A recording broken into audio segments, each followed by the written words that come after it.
आज भी कुछ पिछड़े इलाकों में बहुओं को हद से ज्यादा मर्यादा में रहना पड़ता है। मेरी बहू एक ऐसी कहानी है जो समाज में फैली कुरीतियों से पर्दा उठाएगी। एक बहुत ही प्राचीन गांव था जहां लोग पुराने रीति रिवाजों के तहत अपना जीवन व्यतीत किया करते थे। गांव में किशोर अपने माता पिता और पत्नी के साथ रहता था। किशोर की पत्नी शीतल शहर की पढ़ी लिखी लड़की थी, इसलिए उसे गांव के रीति रिवाजों में ज्यादा दिलचस्पी नहीं थी। फिर भी उसे परंपराओं के अनुसार गांव के लोगों के सामने सर ढककर रखना पड़ता था। कुछ दिनों तक तो शीतल ने बड़े बुजुर्गों की मर्यादा रखते हुए ये बर्दाश्त किया, लेकिन जब उसे लगातार पर्दे में रहने से घुटन होने लगी तो उसने अपने पति किशोर से शहर जाने की बात कही। किशोर गांव में ही पला बड़ा था, इसलिए उसे शहर जाने में कोई रुचि नहीं थी। उसने अपनी पत्नी को समझाते हुए कहा, यहाँ हमारा पूरा परिवार है और हम इसे छोड़कर नहीं जा सकते। तुम्हें यहाँ रहने में क्या परेशानी है?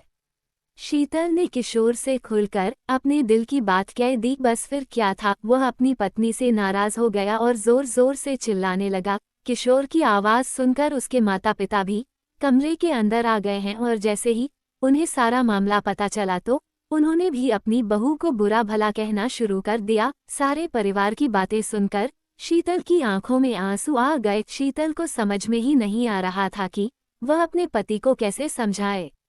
इस घटना के कुछ महीने गुजरने के बाद एक दिन शीतल सुबह होते ही बिना किसी से कुछ कहे घर से निकल जाती है। काफी दूर पैदल चलने से उसे थकान महसूस होने लगती है, इसलिए वह एक सुनसान जगह पर जाकर बैठ जाती है। घर पर जैसे ही किशोर को पता चलता है कि उसकी पत्नी कहीं चली गई है तो वह सारे गांव में शीतल को ढूंढने निकल गया। किशोर गांव के चारों तरफ जोर जोर से आवाज लगाते हुए अपनी पत्नी को खोज रहा था। जब वह कहीं दिखाई नहीं दी तो सभी की चिंताएं बढ़ने लगती है, लेकिन इसी बीच एक बुजुर्ग व्यक्ति गांव वालों से आकर बताता है कि इस गांव की एक महिला रास्ते में एक सुनसान जगह पर अकेली बैठी है। ये बात सुनते ही किशोर तुरंत उसी तरफ दौड़ लगा देता है।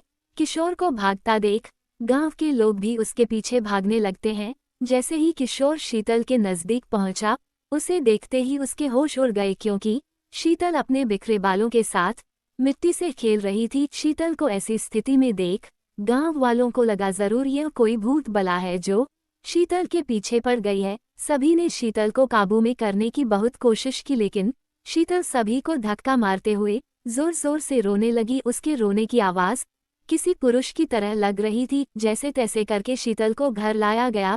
गांव के सभी लोगों को शीतल की हरकतें भूतिया गतिविधि की ओर इशारा कर रही थीं, इसलिए सभी ने तांत्रिक बुलाने को कहा। किशोर ने अपने कुछ रिश्तेदारों की सलाह से एक जाने माने तांत्रिक को बुलाया। तांत्रिक ने आते ही चारों तरफ एक घेरा बनाया और खतरे से बचने के लिए सभी को उस घेरे के अंदर रहने को कहा और शीतल के कमरे में अकेले ही चला गया। अंदर पहुंचते ही उसने शीतल को चेतावनी देते हुए कहा, साफ साफ बता दो ये नाटक क्यों कर रही हो, नहीं तो तुम्हें बहुत तकलीफ होगी। शीतल तांत्रिक को देखते ही आक्रामक होने लगी। तभी तांत्रिक ने शीतल के बाल पकड़कर दोबारा कहा, मैं अच्छी तरह से जानता हूँ भूत प्रेत नाम की कोई चीज नहीं होती। मैं कई वर्षों से इसी तरह लोगों के भ्रम दूर करता आया हूँ। तुम्हारे घर वालों को समझाना मुश्किल है, लेकिन तुम अच्छी तरह से जानती हो कि तुम ये नाटक कर रही हो। तांत्रिक की बात सुनते ही शीतल की आंखों में आंसू आ गए और उसने रोते हुए